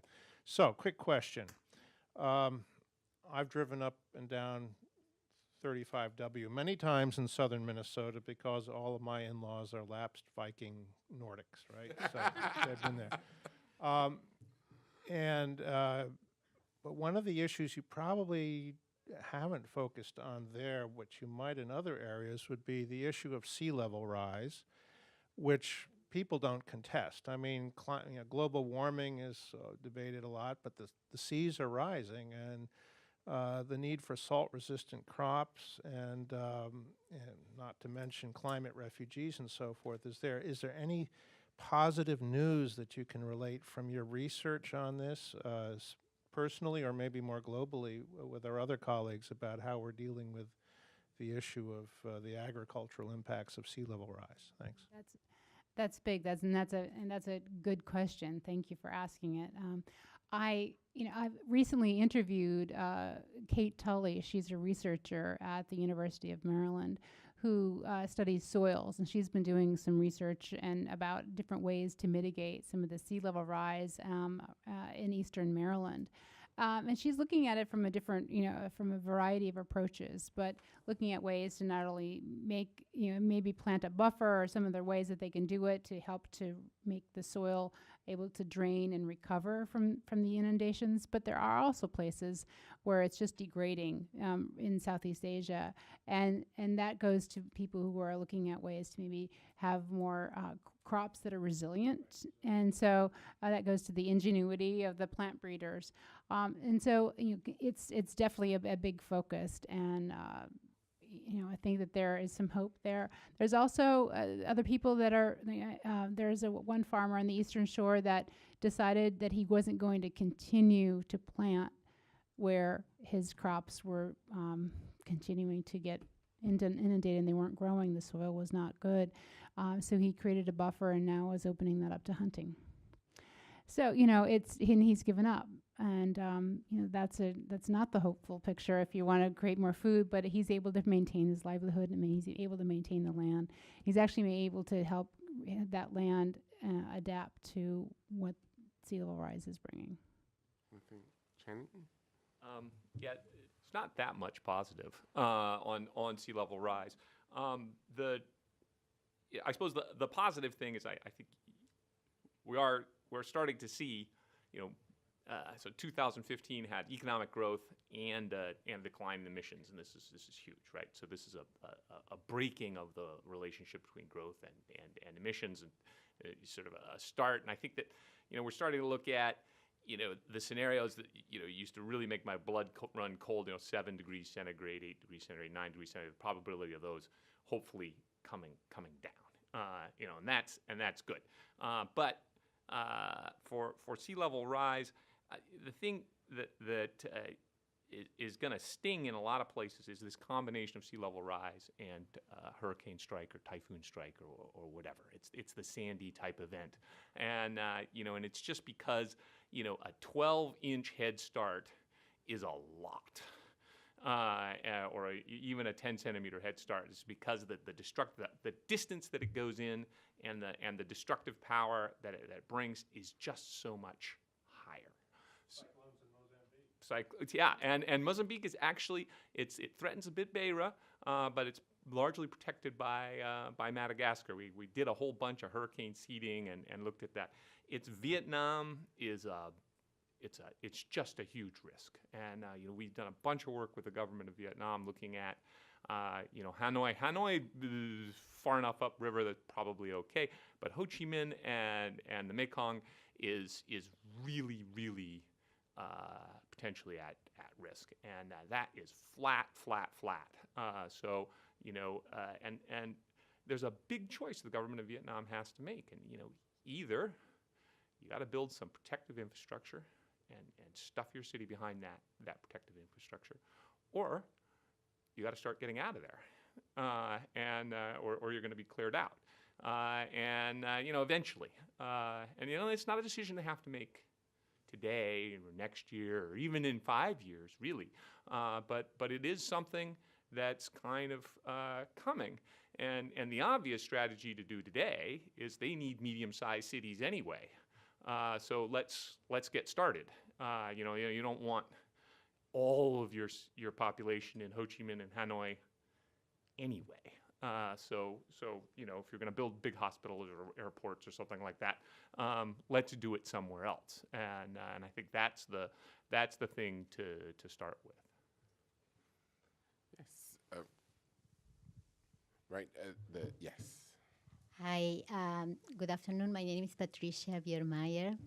I am a professor at Georgetown University. And first of all, Lisa, congratulations for the book.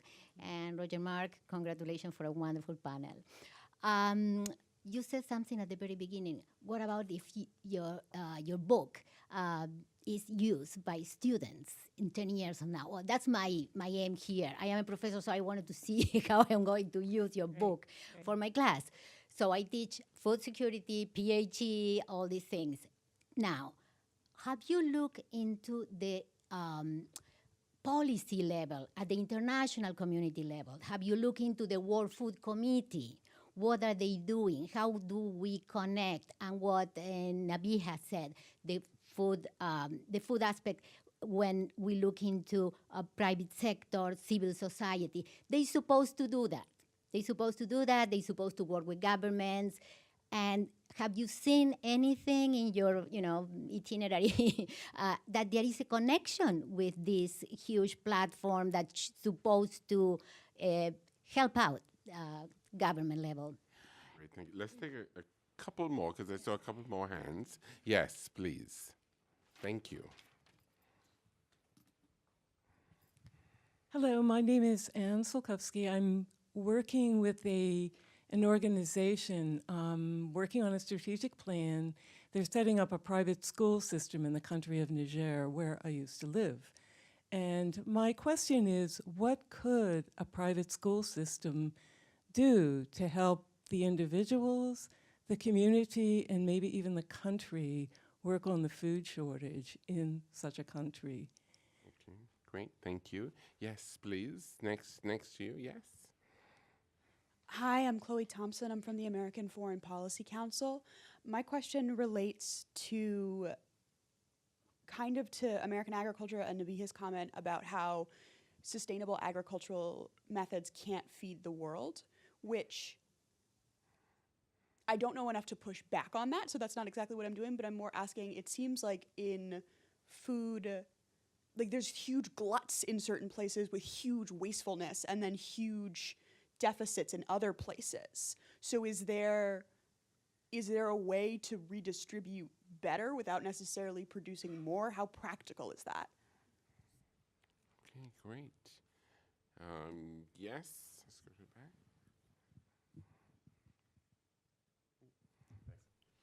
Hi, my name is David Bernardo with PACT. I had a question regarding when you'd mentioned climate stupid, and there was a panel here a while back regarding climate smart agriculture. And the speaker there, Edward Carr, had talked about the fact that there is no dumb agriculture. So why are we talking about climate smart agriculture? If not, people would be dying, which to me, I push back saying, well, actually, people are dying from a lot of starvation due to droughts and the likes. But the issue that they've done, they looked at this issue around climate smart agriculture and the fact that we've done so much, but why isn't there the uptake of these solutions, the ingenuity that you're talking about? And the fact was that we don't know about the socioeconomic status and context of all these different farmers. And the reality is that they're looking at short-term needs and don't have time to put in these new ideas, new strains, new practices because they can't afford it. They have to think about the short-term gains. Have you seen in the work that you've done in the field any sort of crop insurance type schemes that allows them that luxury to be able to forego a harvest in order to bring in these new innovations, or even just crop insurance in order to protect them from lost harvest from these floods and droughts that you've seen? Thank you. Thank you. Any other questions? Great. So a good set of questions. What are we seeing from the world food community? How are they engaged? What's your assessment of what's happening there? If you're looking at a country like Niger, how could we think of a private school system, how that might be helpful? Wastefulness versus deficits. What's the space in between? How do we navigate that? And looking at crop insurance to provide an opportunity to engage in innovations and move beyond just short-term needs. So, a lot of one or any of the above. I'll answer a couple of them. I'm happy to follow on afterwards to answer the others if I don't get to the points. Regarding some of the bigger systems, the programs that I toured, the Climate Smart Villages, which there is this Climate Smart Agriculture that grew into the Climate Smart Villages program that is run in coordination with many different types of organizations, IFPRI included, but through the CG centers and the Climate Change and Food Security Program.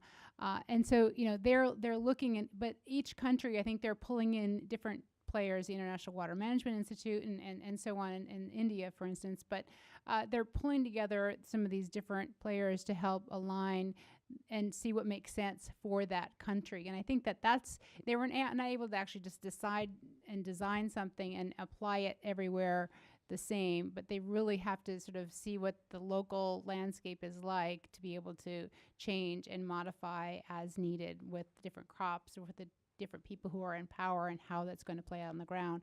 I think that's going to be the big challenge if you have sort of a global or a large international policy effort, because it's going to have so many different ways it's going to play out on the ground. And I think that's that's a big challenge for sure, and identifying that. And then around the climate smart and climate stupid, I think that the point is that the climate smart agriculture is on two ways. I think it's being able to grow crops that not only adapt to climate change, but also help the communities to reduce emissions from the crops that are produced. So it has some of the both effects. And the climate stupid piece is that, I think that that has to do with you're sort of looking at ways that are not sustainable. It was just really taking the context. What is going to be not sustainable for us in the future? Do we need to be cutting down all these forests to grow, our crops, or can we use some of this land and reduce some of the waste and use land that's already growing crops in the American Midwest and in other parts of the country to be more intensive, increase yields and so on, so that we can reduce some of the pressure around the globe. Anyone else? Thank you. Yes. Yeah, I'll answer a couple questions. First, the question around the role of an education system in Niger, the one that I think you said you're working on. So first of all, I think you have a tremendous opportunity to educate families and communities, because schools are the heart of communities. So I think that opportunity to educate and engage family members is important, but you also have, in some way, a very neutral and safe space to convene other stakeholders, to also advocate and communicate and engage with policymakers. And that's an important role, I think, that the school system and that educators can take, because you're seeing it from the perspective of community, but you also have a very credible voice because you're effectively building the next generation of a country's leaders. So I think that's a role there. To your comment, my comment was not that sustainable agriculture could not feed the world. That is the goal. We need sustainable agricultural systems in place so we can feed the world. What I said was the non-commercial, non-industrial approaches and going that route exclusively. And there's enough data to show, enough forecasting by brilliant researchers at IFPRI and FAO and so many other institutions to show that we can't just use that one model. And I'll repeat this because I think it's very important that we need to stop, again, demonizing the industrial commercial enterprises and being dismissive and a bit flippant of those enterprises that are going organic or free range or, the pasture approach. We do have to find a middle ground and at the end of the day, give options. We can't be prescriptive and sit here and force feed what we think is right. We really have to have a lot of options on the table and co-create the response with governments and with communities and with farmers based on what their needs are. Thank you. Channing? So I'll take the food distribution issue. Yeah, and that's sort of always been the case, right? The Irish potato famine was characterized by lots of grain nearby, an inability to buy it. And, it happening globally happens within countries. We're now analyzing Malawi, and we're looking at, lots of people in Malawi have bad diets because, they can't afford to eat enough, which is presumably why they're not eating enough. But there's also a lot of people in Malawi who have bad diets because they're eating too much. And Latin America has a, quite large obesity problem. And so it's complicated, and getting that set is, but of course, these are options, and if there's too much in some place, then that you could take some pressure off. I'll also address the crop insurance issue, and you've gotten a draw from the cynical end of the crop insurance group here, and a couple of problems, especially in the context of climate change. What climate change is fundamentally doing is altering the distribution of outcomes in a way that we don't know. Why is it that you can buy fire insurance? It's because the insurance company has a pretty good idea of what the probability is that your house is going to catch fire. And so therefore, they can then calculate a premium, and they figure they're going to make money off of it. if we try to go and do crop insurance in Pakistan where they're all getting flooded out now all of a sudden every year, that's not crop insurance. That's a payment after flood. And that's kind of a different thing. And what you can end up with is crop insurance just pinning resources into places where they really shouldn't be anymore because the fundamental distribution of outcomes has changed. And so well, I could go on and on about that, but that's my problem with it. Any thoughts on the world food community? Sort of what are we seeing? How successful are they in engaging communities, bringing in the private sector, sort of the FAOs and beyond?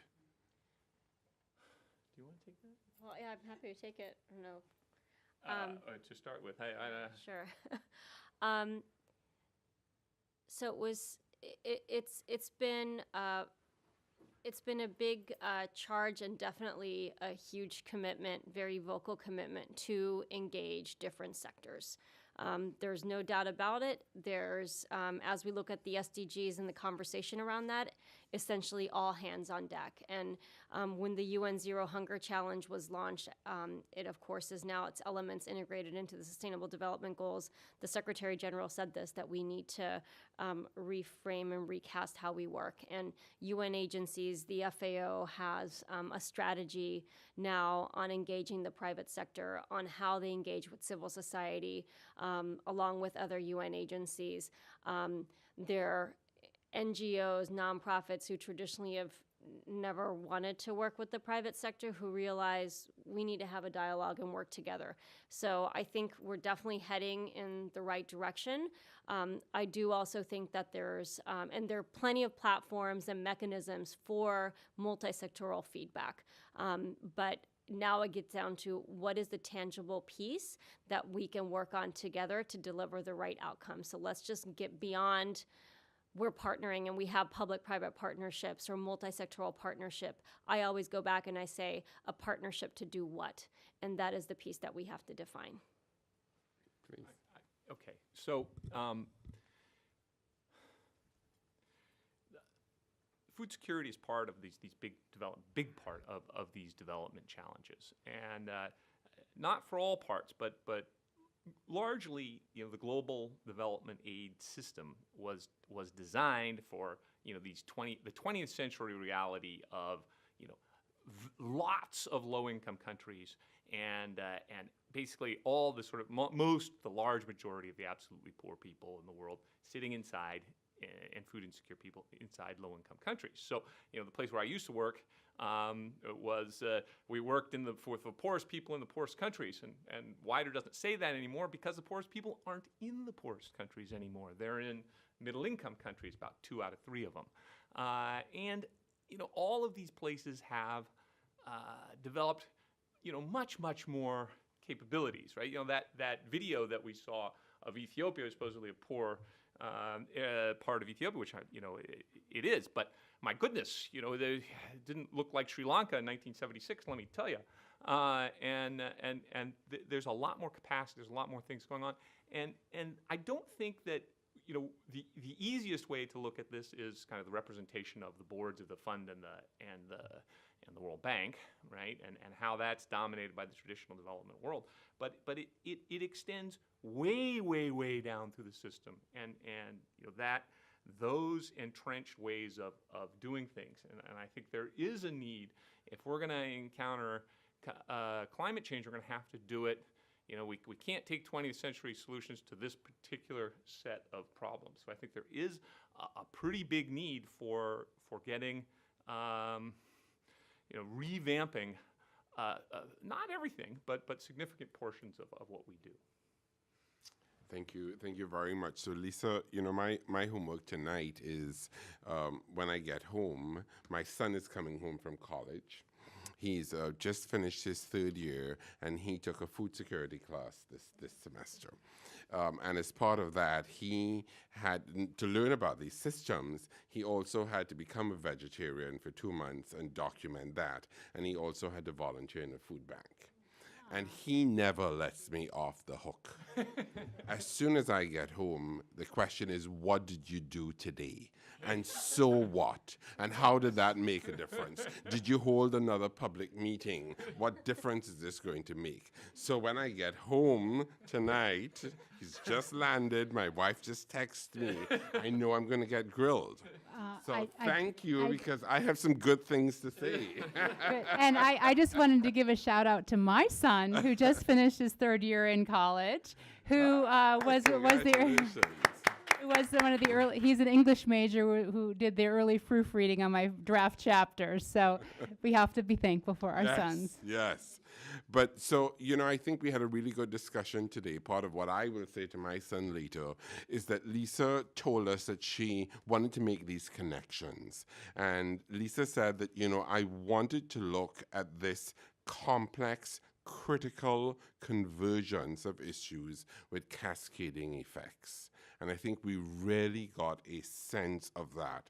I was struck by your mentioning, Lisa, that you were engaging these communities and these people who were hungering for a diverse diet. They were looking at the ideas and innovations that really provided some opportunities to think about what is working, what has not worked, and what were some of the hopeful solutions. So I think we had a really good discussion on the complexity and the connections and implications of that. So thank you for that. I think the other part of it that was really wonderful for me was this business of collecting stories, documenting, understanding. You said that your role is to hold a mirror up to the world. And you talk about the frustrations inherent in that. You kept having to chase your tail. You were being referred to others. Talk to the other, talk to the other. You had to leave stories out.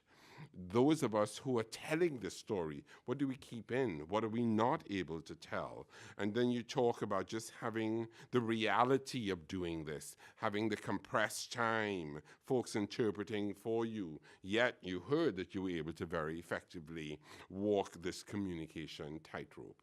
So, just being able to navigate that. I think we had a good discussion, not just on the complexity of the issues, but the difficulty inherent in trying to capture this in a meaningful and impactful way. I think that was really important. And the third takeaway that I'll be chatting about with my son tonight over dinner is the questions about what we're learning from both the programmatic side and the policy environment. We talked about the enabling policy environment. We talked about the impact on communities. Does a community decide to save the tree or feed their family? What does that mean? How do we navigate these decisions? How do we navigate the commercial versus the non-commercial? What does it mean for thinking about uncertainty and flexibility? What does it mean for bringing on the security community? What does it mean for engaging the world food community? And what does it mean for how we think of wastefulness and deficits, obesity versus malnutrition? So there are lots of complexities here that you've helped us think about. And I think the cover of the book says that this is a lively, concise book packed with practical and often surprising ideas for meeting the profound challenges of global food security. Wow. Wow, that's really impressive. Congratulations. This is part of a discussion. I also wanted to let you know that our colleagues and partners at the Center for Strategic and International Studies, CSIS, will also be having a discussion. Reed will be having a discussion with Lisa, building on the discussion that we had today and also looking at the book. This will be on Thursday, May the 18th from 4 o'clock. So another opportunity to engage directly with Lisa on the book. So before we leave, Lisa, how can we get the book? It's available on all your favorite websites where you buy books and in bookstores beginning on May 9th. I think that there may be somebody here. So we have a colleague here who's taking book orders. And yes. And so, and please do take a look. I would mean a great deal to me. Thank you. Great. Thank you so much for joining us. And this was a great discussion. Thank you.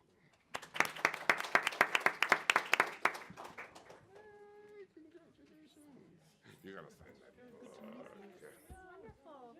Wonderful. luck, and we'll, our bumps will bump into each other.